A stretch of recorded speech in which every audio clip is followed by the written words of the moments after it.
پھر اس نے تیمور کو مخاطب کرتے ہوئے کہا کہ وہ اس سورت کو دوبارہ سنائے، اور جب تیمور نے وہ سورت تلاوت کی تو اس کے والد نے خوشی میں دونوں ہاتھ آسمان کی طرف اٹھا کر کہا، خداوند میرے بیٹے کی حفاظت فرما اور اسے زندہ و سلامت رکھ۔ شیخ شمس الدین نے تیمور کو قرآن کی دیگر صورتوں کا درس دینا شروع کر دیا۔ وہ اسے مختصر صورتیں یاد کرواتے تھے جو زیادہ تر مکے میں حضور اکرم صلی اللہ علیہ وسلم پر نازل ہوئی تھی۔ تیمور استاد سے سورت کے الفاظ سنتے ہی اسے یاد کر لیتا اور اس کے استاد کو دوبارہ سورت سنانے کی ضرورت نہیں ملتی تھی۔ حصول علم کے لیے شوق اور صلاحیت کو دیکھتے ہوئے شیخ شمس الدین نے تیمور کو سورہ یاسین سکھانے کا فیصلہ کیا، اور ایک دن تیمور سے کہنے لگے، تیمور سورہ یاسین قرآن کی 36ویں سورت ہے اور 83 آیات پر مشتمل ہے۔ یہ مکے میں ہمارے پیغمبر صلی اللہ علیہ وسلم پر نازل ہوئی۔ میں ایک مرتبہ اس سورت کی تلاوت کرتا ہوں، تو غور سے سن اور دہرانے کی کوشش کر، اگر کوئی مشکل پیش آئے تو میں تجھے سکھا دوں گا۔ پھر انہوں نے پڑھنا شروع کیا، بسم اللہ الرحمن الرحیم، یاسین والقرآن الحکیم۔ پھر رک کر تیمور سے پوچھا، تو جانتا ہے کہ یاسین کے کیا معنی ہیں؟ تیمور نے کہا کہ یا کا مطلب جانتا ہوں کہ عربی زبان کے الفاظ میں سے ایک ہے اور کسی کو مخاطب کرنے کے لیے استعمال ہوتا ہے، لیکن میں نہیں جانتا کہ سین کے کیا معنی ہیں۔ شیخ نے اسے بتایا کہ سین کا مطلب ہے والے انسان، لیکن ہر انسان نہیں بلکہ ایک خاص انسان۔ تیمور نے کہا کہ اس کے خیال میں تو سین حروف ابجد کا ایک حرف ہے، اس کے معنی انسان کے ہوتے ہیں۔ یہ اس کے لیے حیرت کی بات ہے۔ اس پر شیخ نے وضاحت کی کہ تو ٹھیک کہتا ہے اور سین حروف ابجد میں سے ہے، لیکن یہ کلمہ سرح کا پہلا حرف ہے، اور عربی میں سرح کا مطلب ہے گل ریحان، اور خدا کو پیغمبر صلی اللہ علیہ وسلم سے اس قدر محبت تھی کہ وہ انہیں سورت میں آئی پھول کہہ کر مخاطب کرتا ہے۔ جب استاد نے سورہ یاسین کی تلاوت مکمل کر لی تو تیمور نے اپنا قرآن کھولا اور آہستہ آہستہ پڑھنا شروع کر دیا۔ چند بار دہرانے کے بعد اسے سورہ یاسین مکمل طور پر حفظ ہو گئی۔ مکتب میں تعلیم حاصل کرنے کے ساتھ ساتھ تیمور کی جنگی اور دفاعی تربیت بھی جاری رہی۔ مکتب سے فارغ ہو کر وہ قریبی چراگاہ میں چلا جاتا، جہاں اس کے والد نے اسے گھڑ سواری سکھانے کا انتظام کر رکھا تھا۔ ایک شخص اسے گھڑ سواری کے اسرار و رموز سکھاتا تھا۔ ایک روز اس نے تیمور کو بتایا کہ کسی جنگلی گھوڑے کو کس طرح قابو کرتے ہیں۔ اس شخص نے بتایا کہ نیم جنگلی گھوڑے پر سوار ہوتے وقت اس کی پچھلی ٹانگوں کے نزدیک نہیں جانا چاہیے کیونکہ گھوڑا دولتی مارتا ہے، اور اس کے سامنے بھی نہیں جانا چاہیے کیونکہ کاٹنے کو دوڑتا ہے، بلکہ دائیں یا بائیں طرف سے گھوڑے کے نزدیک آ کر الٹے یا سیدھے ہاتھ سے اس کی یال کو مضبوطی سے تھام لینا چاہیے۔ تاہم جیسے ہی گھوڑے کی یال گرفت میں آئے تو جانور بدک کر بے تحاشا بھاگنا شروع کر دے گا تاکہ سوار ہونے والے کو زمین پر پٹک سکے۔ تیمور کے استاد نے اسے بتایا کہ جب وحشی گھوڑا سرپٹ دوڑنے لگے تو اسی حالت میں اس پر چڑھنے کی کوشش کرو، اور گھوڑے پر بیٹھنے کے لیے ضروری ہے کہ اس کی گردن کے بالوں کو مضبوطی سے پکڑ لو، وگرنہ بری طرح گرو گے اور ہو سکتا ہے کہ گھوڑے کے قدموں تلے کچلے جاؤ۔ لیکن جیسے ہی گھوڑے کی پیٹھ پر پہنچو تو اپنی ٹانگوں سے اس کے پہلوؤں پر دباؤ ڈالو کہ اپنا توازن برقرار رکھ سکو، اور جب توازن قائم ہو جائے تو گھوڑے کی یال چھوڑ دو اور اسے جتنا چاہے دوڑنے دو۔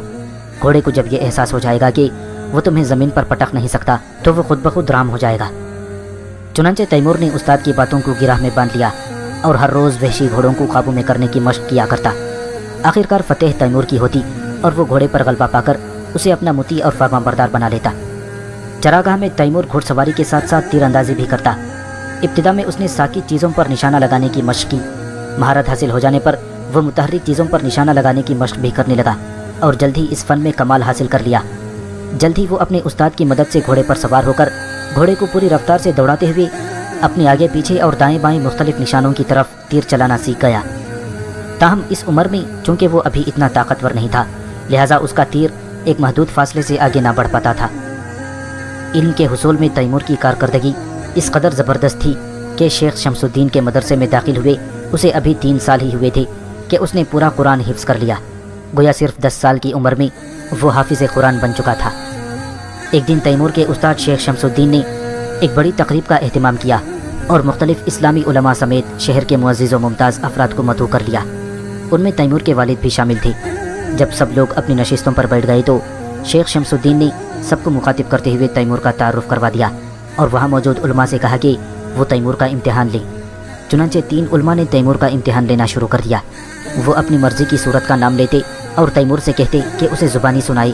تیمور ان کی مطلوبہ سورہ مبارکہ کو اونچی آواز سے پڑھتا اور سننے والے بارک اللہ جزاک اللہ کہتے۔ شمس الدین نے آخر میں تیمور کے والد سے کہا میرے پاس جتنا علم تھا میں نے تیرے بیٹے کو منتقل کر دیا، اب میرے پاس اس کی دانش میں اضافہ کرنے کے لیے مزید کچھ بھی نہیں ہے، بہتر ہے اب اسے کسی اور استاد کے پاس حصول تعلیم کے لیے بھیج دو۔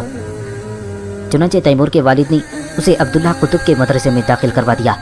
عبداللہ قطب ایک مشہور عارف، دانشور اور انتہائی پرہیزگار انسان تھے۔ شہر کے معزز اور اعلیٰ طبقات کے لوگ اپنے بچوں کو ان کے پاس حصول تعلیم کے لیے بھیجا کرتے تھے۔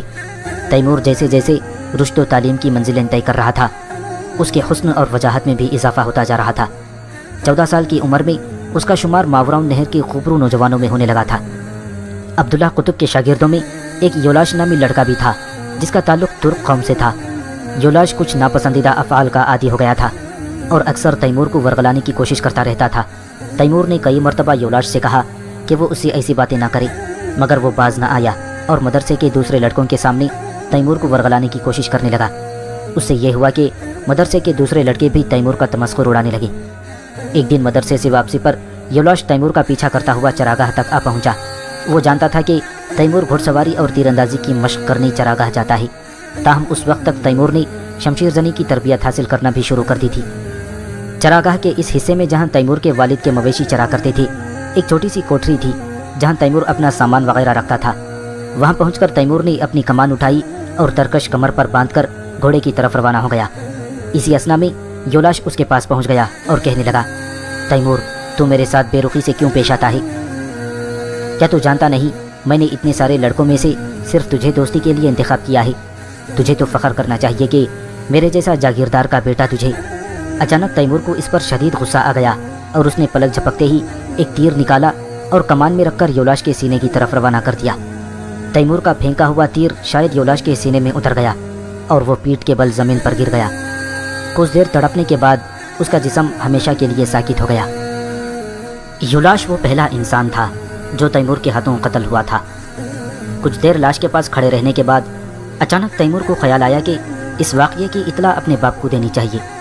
تیمور کے والد ترقائی نے جب یہ سنا کہ اس نے ایک لڑکے کا خون کر دیا ہے تو وہ بے حد پریشان ہو گئے اور کہنے لگے، بہت برا ہوا، لڑکے کا باپ ایک نامی گرامی جاگیردار ہے اور وہ بہت جلد تمہارے تعاقب میں آن پہنچے گا۔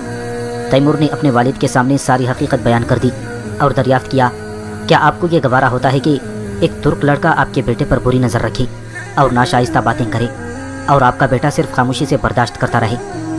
ترقائی نے سمجھاتے ہوئے کہا، اگر تو مجھے پہلے بتا دیتا تو میں لڑکے کے باپ سے بات کرتا اور کہتا کہ وہ اپنے بیٹے کو متنبہ کرے، مگر اب سارے دروازے بند ہو چکے ہیں۔ سب سے پہلے تیمور سے یولاش کے بارے میں اس کے استاد عبداللہ قطب نے تحقیق کی۔ تیمور نے ان کے سامنے ایک کمرے میں ہونے والی گفتگو کے دوران سب کچھ سچ سچ بتا دیا اور وضاحت کی کہ یولاش اس کی طرف بری نظروں سے دیکھتا تھا اور اس کے پاس کوئی راستہ نہ بچا تھا۔ عبداللہ قطب نے پوچھا، کیا تمہارے سوا کوئی اور بھی یولاش کی ان حرکتوں سے واقف ہے؟ تیمور نے اپنے کچھ ساتھی طالب علموں کے نام بتا دیے۔ جب عبداللہ قطب نے ان سب کو بلا کر دریافت کیا تو انہوں نے تیمور کی باتوں کی تصدیق کر دی۔ تحقیق کے بعد عبداللہ قطب نے اپنا فتویٰ جاری کیا کہ یولاش کے قتل میں تیمور کا کوئی قصور نہیں اور وہ لڑکا چنگیزی قانون یاسا کی روح سے واجب القتل تھا۔ جب شہر کے داروغہ نے بھی اس بارے میں تفتیش کی تو وہ بھی اسی نتیجے پر پہنچا کہ یولاش یاسا کے مطابق قتل کا مستحق تھا، لہٰذا اس کا باپ نہ تو انتقام لے سکتا ہے اور نہ ہی خون بہا کا مطالبہ کر سکتا ہے۔ یولاش کے باپ نے بھی مجبوراً بیٹے کے قتل سے چشم پوشی کر لی، لیکن وہ جب تک زندہ رہا تیمور کو خصومت بھری نظروں سے دیکھتا رہا۔ وقت کے ساتھ ساتھ تیمور کی جسمانی قوت اور زور بازو میں بھی اضافہ ہو رہا تھا اور وہ محسوس کر رہا تھا کہ جیسی قوت اور طاقت اس میں ہے وہ دوسرے انسانوں میں نہیں۔ لڑکپن اور فن حرب میں مہارت۔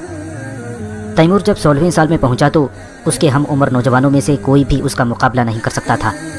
وہ تیر اندازی میں اس قدر ماہر تھا کہ اس جیسا نشانہ لگانا کسی کے بس کی بات نہیں تھی۔ کسی کا تیر اس کے چلائے ہوئے تیر سے زیادہ دور نہیں جا سکتا تھا۔ جب وہ آسمان کی طرف نشانہ لے کر پھینکتا تو اس کا تیر نظروں سے اوجھل ہو جاتا اور دیکھنے والے انگشت بدنگاہ رہ جاتے۔ اس زمانے میں تیمور ایک دلچسپ مشغلہ اپنائے ہوئے تھا جو بعد ازاں جنگی مہمات میں اس کے بے حد کام آیا۔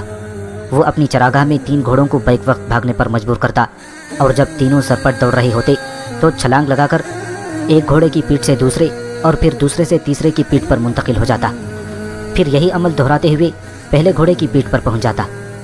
یہی نہیں، اس نے ایک اور فن میں کمال مہارت حاصل کر لی تھی، وہ یہ کہ گھوڑے کی زین سے اتر کر اس کی رکاب میں اپنا پیر پھنسا لیتا